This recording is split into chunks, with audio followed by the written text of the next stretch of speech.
Hello friends, जय माता दी। आज से नवरात्रों का प्रारंभ हो चुका है। आज प्रथम दिवस है नवरात्रों का, जो कि माता शैलपुत्री का दिन होता है। तो मैंने शुरुआत करी, थोड़ा सा लेट हो गई हूँ पूजा करने में, क्योंकि आज प्रथम दिवस है। तो देखिए, कुछ मैंने इस तरीके से मैया रानी तैयार करी थी अपनी, और मैंने पूजा की थी।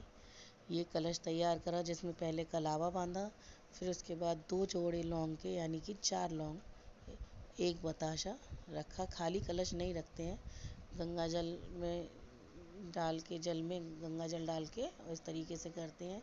फिर कलश भी सूना नहीं रखते हैं, उसमें स्वास्तिक के 2 निशान बनाए मैंने।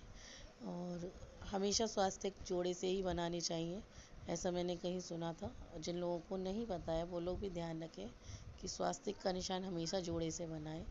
मेरे यहाँ पे देखिए, ये आम के पत्ते मुझे नहीं मिल पाए थे, ना अशोक के पत्ते मिल पाए। तो मेरे यहाँ चांदनी का मेरा पौधा जो है वो बहुत बड़ा हो रहा है, उसके पत्ते बहुत सुंदर आ रहे हैं। तो मेरे दिमाग में आया, क्यों ना मैं इनको लगाऊं। तो मैंने इस तरीके से चांदनी के पत्ते नारियल के संग में लगाए, जो कि सच में बहुत सुंदर लग रहे थे। और ऐसा नहीं है कि हम पे ये चीज़ नहीं है तो हम नहीं कर सकते हैं, उन्हें हमें अगर सोचें तो उसके ऑप्शन में दूसरी चीज़ मिल सकती है। जब हम चांदी के पुष्प चढ़ा सकते हैं भगवान पे, तो पत्ते भी नॉर्मली फूलों के साथ में चढ़ ही जाते हैं। और हम जब मन से कोई चीज़ अर्पण करेंगे भगवान को, तो वो हमेशा स्वीकार करते हैं। ऐसी बात नहीं है कि महंगी चीज़ें और अच्छी चीज़ें ही भगवान स्वीकार करते हैं। आपका श्रद्धा से चढ़ाया हुआ पान पुष्प उनको सब स्वीकार होता है। और फिर मैंने थोड़ा सा गेहूँ का ढेर बना के, और उस पर इस कलश को इस तरीके से स्थापित किया। अब ये कलश 9 दिन तक रखा रहेगा। उसके बाद में मैंने ये कुछ फूल मंगाए थे। पूजा जो करी थी मैंने, वो अपने यहाँ पे ही फूलों से करी थी। मेरे यहाँ गेंदे के फूल नहीं हैं, तो मुझे कुछ फूल मंगाने पड़े। और क्योंकि मैंने आपको बताया मुझे अशोक के पत्ते भी नहीं मिले, तो मैंने ये झालर बनाने का मेरा बहुत मन था, जो कि मंदिर के बाहर टंगी होती है, तोरण जिसे कहते हैं। तो वहाँ भी मैंने ये चांदी के पत्ते ही यूज़ करे हैं। कुछ फूलें मैंने मंगाए थे बेटे से, माला नहीं मिल पाई थी बनी हुई, हम लेट हो गए थे मंगाने के लिए, इसलिए। तो फिर मैंने इस तरीके से इन्हें गोल गोल करके, और सुई से इस तरीके से छेद करके, उसे हल्के हाथ से, और एक फूल और एक पत्ते का कर करके मैंने इसे पोया, और इस तरीके से मैंने अपनी झालर बनाई। ये हकीकत है फ्रेंड्स कि भगवान कभी भी आप लोगों से डिमांड नहीं करते। डिमांड तो हम करते हैं, हमारा काम होता है डिमांड करने का, कि आप ये करिए तो हम ये चढ़ाएंगे, हम आप ये करिए तो हमें ये चढ़ाएंगे। अच्छा हुआ तो हम कभी धन्यवाद देना भूल भी जाते हैं, लेकिन बुरा होता है तो हम उन्हें दोष देना नहीं भूलते हैं।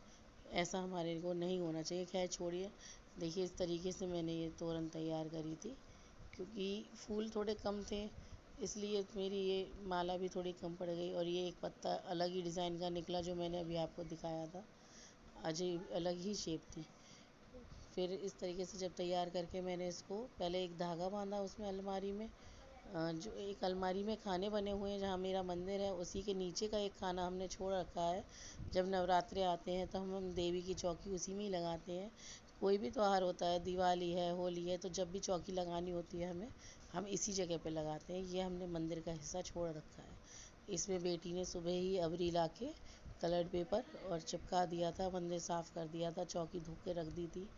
उस पर हमने ऑरेंज कलर का कपड़ा बिछाया, क्योंकि आज शैलपुत्री का दिन था, तो मैंने अपनी माता रानी को वाइट पोशाक पहनाई थी, जो कि ऑरेंज कलर के कपड़े पे चौकी पे बहुत ही सुंदर लग रही थी।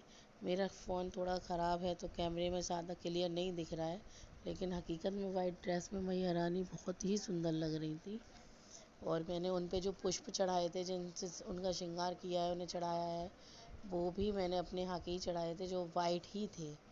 तो मेरी कोशिश ये रही कि आज सब कुछ उनको वाइट कलर से ही, श्वेत कलर से ही उनकी पसंद का श्रृंगार हो, और सब कुछ उन पर वही चढ़े। फिर उसके बाद में हम लोगों ने हवन किया। हमारे यहाँ यह अग्यारी होती है, जिसमें लौंगों के जोड़े, जितने भी मेंबर होते हैं सबका एक जोड़ा होता है, और सामग्री चढ़ती है। कुछ मंत्र बोल के, जैसे गायत्री मंत्र है, या और भी देवी के मंत्र होते हैं, उनको सामग्री और ये घी इस तरीके से अर्पण किया जाता है।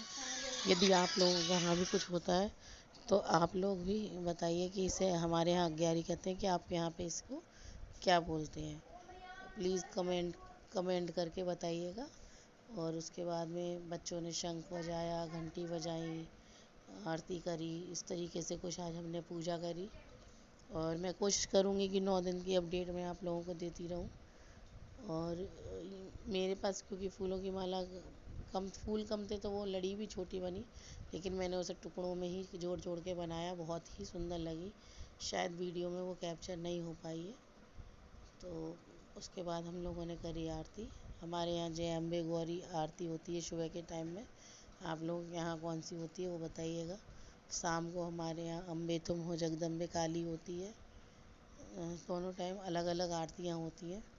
तो थैंक यू, प्लीज़ शेयर करिएगा।